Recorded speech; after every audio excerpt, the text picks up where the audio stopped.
Assalamualaikum warahmatullahi wabarakatuh. Halo teman-teman Gizi, kembali lagi bersama kami di Nutri Time Podcast.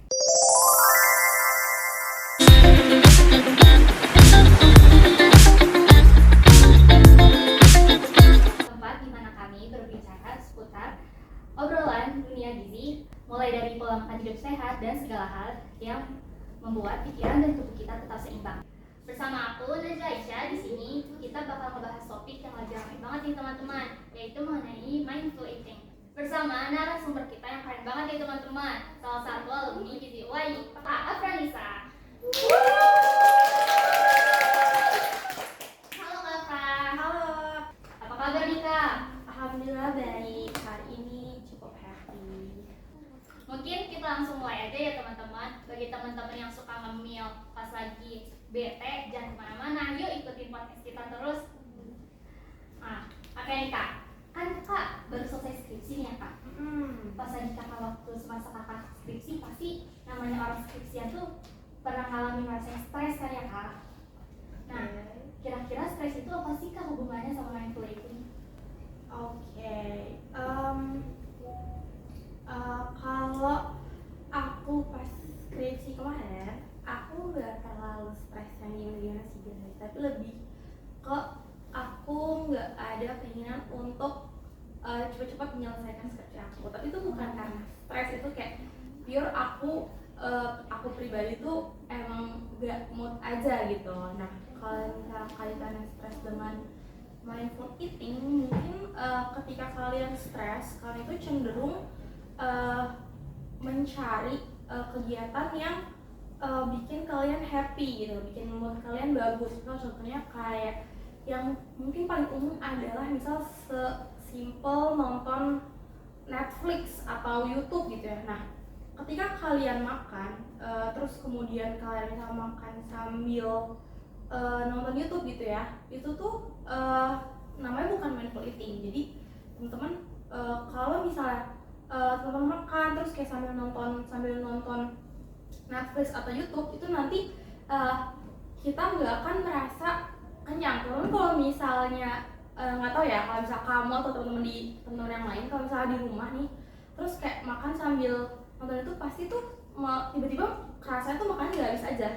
Jadi nggak benar-benar kayak kalian nggak merasakan kalau misalnya makanan itu tuh teksturnya kayak gimana sih gitu, atau rasanya tuh kayak gimana sih. Sedangkan ya, kalau dari pengalaman aku sendiri, kalau misalnya aku makan misalnya di luar gitu ya sama teman aku, terus aku makan tuh sambil ngobrol gitu, sambil kayak ya ngobrol-ngobrol chit-chat, aku pasti akan cenderung lebih kayak ngomong kayak enak banget ya makanannya gitu, kuahnya rich banget ya gitu misalnya. Tapi kalau misalnya aku di rumah sambil nonton YouTube gitu misal, pasti aku kan kayak ya udah, yang penting makanannya habis, dan fokus aku atau otak aku itu tertuju sama apa yang aku tonton gitu, bukan makanan aku gitu. Berarti otak kita bakal terdistract sama hal-hal lain gitu ya Kak. Oke nih Kak Fran, mungkin pertanyaan selanjutnya dari aku ya Kak. Gimana sih Kak menurut Kakak nih, kan setelah Kakak lulus, gimana mindful eating itu berpengaruh bagi Kakak setelah Kakak lulus? Oke, thank you atas pertanyaannya. FYI, aku baru lulus sekitar 1 bulan lalu ya, nggak official, maksudnya kayak lulus itu aku baru 1 bulan yang lalu. Jadi sebenarnya nggak ada yang gimana banget kalau misalnya aku ingat. Tapi kalau misalnya gimana mindful eating itu bisa mempengaruhi produktivitas, kalau dari pengalaman aku pribadi, aku tuh merasa kalau misalnya aku makan sambil nonton YouTube dibandingkan dengan aku makan sambil ngobrol atau sambil ya udah makan aja, aku akan lebih lama makan sambil nonton YouTube. Aku tuh bisa misal aku nonton YouTube atau film yang durasinya misal rata-rata tuh 40 menit gitu, jadi aku sambil nonton podcast gitu misal. Jadi makan aku juga selesai 40 menit seselesainya YouTube itu gitu. Jadi aku bakal lama banget makannya karena sambil nonton. Tapi kalau misalnya aku kayak ya udah aku makan biasa aja gitu, ya itu kayak bisa 15 menit, paling lama 20 menit udah selesai, udah habis kayak gitu. Jadi kalau misalnya aku nggak makan sambil nonton YouTube atau segala macam ya, itu tuh aku bakal lebih cepat buat melakukan hal-hal lain gitu dibandingkan dengan aku stuck nonton itu aja. Oke nih kak, jadi kan berarti kakak kalau lagi makan tuh terkadang kakak suka nonton YouTube nih ya kak, dan itu ngebedain fokus kakak dan rasa makanan kakak ketika kakak menikmati makanan antara nonton YouTube dan nggak nonton YouTube nih kan kak. Nah selain kayak kegiatan seperti nonton, aku mau nanya nih kak, kalau misalnya pola tidur, misalnya pola tidur kita sering begadang atau kita suka tidur malam kayak gimana pun itu bakal mempengaruhi kebiasaan pola makan kita nggak sih kak, dan bakal mempengaruhi kita dalam susah membedakan sinyal lapar yang asli dan sinyal lapar yang palsu. Oke, jadi kalau misalnya kata tidur ya, teman-teman di sini ada yang atau kamu sendiri deh ngerasain nggak kalau misalnya kamu begadang, kamu pasti bakal lapar malam-malam, atau kayak craving something lah, atau ada aja yang pengen dikunyah. Iya sih, aku suka kayak gitu. Ya, nah itu tuh sebenarnya tuh lapar palsu ya, karena sebenarnya itu tuh di luar jam biologis kita. Jadi ketika kamu lapar malam-malam itu tuh justru akan menggeser waktu makan kamu jadi akan mungkin terbiasa ya. Kalau dalam pengalaman aku pribadi, dulu waktu aku gap year, aku tuh terbiasa karena aku gap year, jadi aku begadang terus. Jadi aku tuh terbiasa makannya tuh malam justru. Jadi misalnya aku udah makan di sore, aku bakal makan lagi tuh bukan jam 7 jam 8, tapi jadinya jam 12 aku baru makan gitu. Nah itu tuh mempengaruhi banget ya. Jadi sistem perencanaan kita tuh belum belum siap gitu. Jadi pasti kalau misalnya makan malam itu tuh setelah kita makan itu tuh kayak bukannya kita merasa energi kita tercukupi, yang ada malah perut kita tuh cenderung begah gitu ya, kembung gitu. Terus kita juga bisa kayak mual. Terus mungkin kalau dalam pengalaman pribadi, aku tuh malah ngerasa kayak ngapain sih gue makan padahal gue nggak lapar banget, gue cuma pengen aja gitu. Tapi kayak dari itu tetap akan terulang lagi waktu zaman aku gapir. Berarti sistem pencernaan di dalam tubuh itu nggak bakal berjalan sesuai dengan fungsinya gitu ya kak? Lebih kayak mungkin mereka nggak siap buat bekerja di jam itu gitu, di jam malam itu, karena biasanya tuh cemil ya. Kalau misalnya sistem pencernaan itu dia tuh aktifnya tuh pagi-pagi mulainya. Oke kakak, di jawaban kakak barusan kakak mention tentang sistem pencernaan juga kakak. Nah, apakah terdapat perbedaan kak pada sistem pencernaan ketika kita makan karena lapar fisik sama ketika kita makan karena lapar emosional? Oke, jadi kalau teman-teman lapar fisik atau kamu berbagi, pasti kamu kalau bisa beneran lapar, pasti kamu kayak misalnya perut tampaknya itu adalah perut kamu misalnya keroncongan, atau misal perut kamu bunyi gitu, terus kamu pusing atau kayak udah lemas banget. Misal kamu dari pagi sampai siang itu belum makan sama sekali, pasti perut kamu akan kosong, akan bunyi gitu, atau kamu bakal kayak lemes banget nih belum makan, pasti kayak gitu. Nah kalau kalau misalnya kamu cuma lapar emosional, cuma kayak kamu bosen gitu, kayak ngapain ya makan kali ya gitu, nah itu bukan lapar yang beneran, itu lapar emosional gitu, bukan lapar fisik. Jadi nanti sistem pencernaan kamu tuh belum siap gitu, padahal sebenarnya gue tuh nggak lapar gitu, sistem pencernaan gue kayak nggak siap buat menerima makanan gitu. Jadi kamu yang kayak misal kamu craving, craving lapar emosional itu biasanya tuh cenderung kok makanan manis,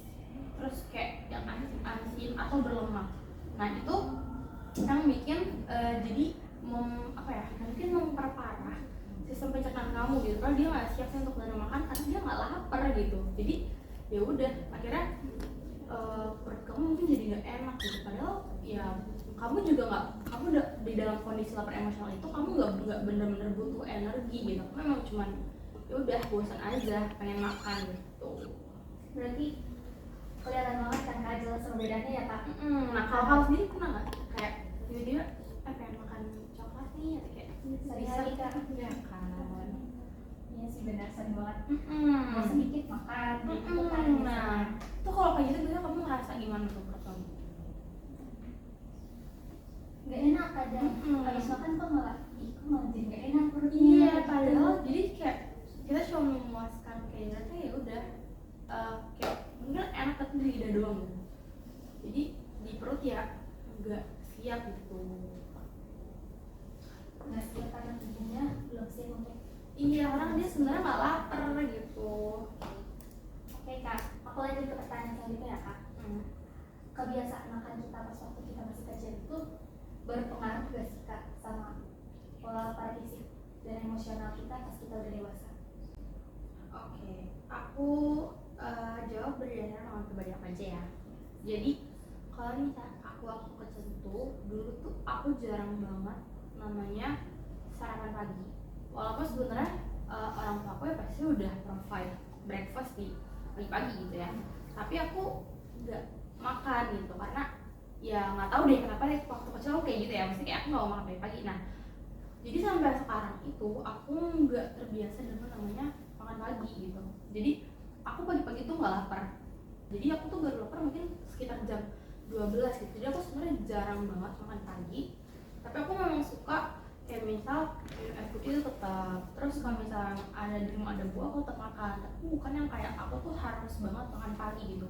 Atau nggak makan pagi tuh bikin aku jadi lemes atau gimana gitu. Jadi aku bener-bener kayak udah biasa aja. Kecuali memang misalnya dari kemarinnya banget aku belum makan gitu. Nah pagi-pagi baru tuh aku bakal kayak keloncongan gitu perutnya. Tapi kalau misalnya kayak udah aku pola makan normal, misalnya semalam aku udah makan jam 7, nah aku kayak ya udah perfectly fine kalau pagi-pagi tuh aku nggak ada asupan apa-apa gitu. Tapi kayak kalau minum air putih tetap ya karena kan ya aus gitu ya, dehidrasi gitu. Nanti kakak bakal tetap bisa produktivitas walaupun tanpa sarapan. Yes. Nah aku tuh mungkin itu berpengaruh sama pola aku kecil dari kecil gitu. Jadi sampai sekarang tuh kalau aku tuh nggak harus sarapan di pagi. Katakan dari kecil sampai sekarang itu jarang sarapan. Tapi kalau kakak sarapan, itu tubuh kakak bakal ngerasain ada kondisi yang Gitu ya. Iya gitu. Kalau misalnya pagi-pagi sarapan aku tuh biasanya tuh jadi mamules. Jadi itu tuh kayak benar-benar mengganggu kalau aku kayak pagi-pagi. Jadi tuh misalnya aku udah mules di rumah, terus ya udah aku udah udah ke kamar mandi, ke toilet. Nah tapi ketika aku sarapan lagi nih, nah itu akan jadi mules lagi gitu. Nah itu mungkin ada korelasinya dengan ya udah gitu. Aku tuh nggak lapar banget sebenarnya. menurut pengalaman kakak itu berpengaruh masih kecil sampai Iya, maksudnya kayak pagi-pagi aku tuh pasti kayak selalu makan nih kak pasti gitu kan. Kayak misalnya pagi-pagi ibu aku gitu ya beli nasi uduk pasti aku tetap ditawarin. Cuman aku kayak enggak deh, aku makan nasi uduknya buat siang kayak gitu. aku juga kadang kayak gitu. Oke, pertanyaan selanjutnya, sebelum kakak skripsi itu biasanya kan pasti kakak ngelakuin yang namanya PKL. Nah ketika kakak PKL kan pasti kakak nemuin responden yang berbeda-beda dengan pola makan mereka yang berbeda-beda juga. Menurut kakak pola makan mereka itu baik atau buruk sih? Oke, kalau dibilang baik atau buruk itu kan relatif ya. Maksudnya dalam artian menurut mereka itu tuh ya baik buruk menurut mereka itu relatif. Nah kalau misalnya pola makan saat aku PKL banyak aku temui masalah, contohnya kayak mungkin kita bahas yang paling umum aja ya, kayak misalnya GERD atau MAH gitu ya. Nah itu biasanya disebabkan oleh makanan asam banget. Jadi misalnya teman-teman makan biasa kondisi perutnya kosong gitu, terus tiba-tiba minum es jeruk, begitu es jeruknya yang asam banget gitu ya. Ini pengalaman pribadi aku itu langsung jadi GERD.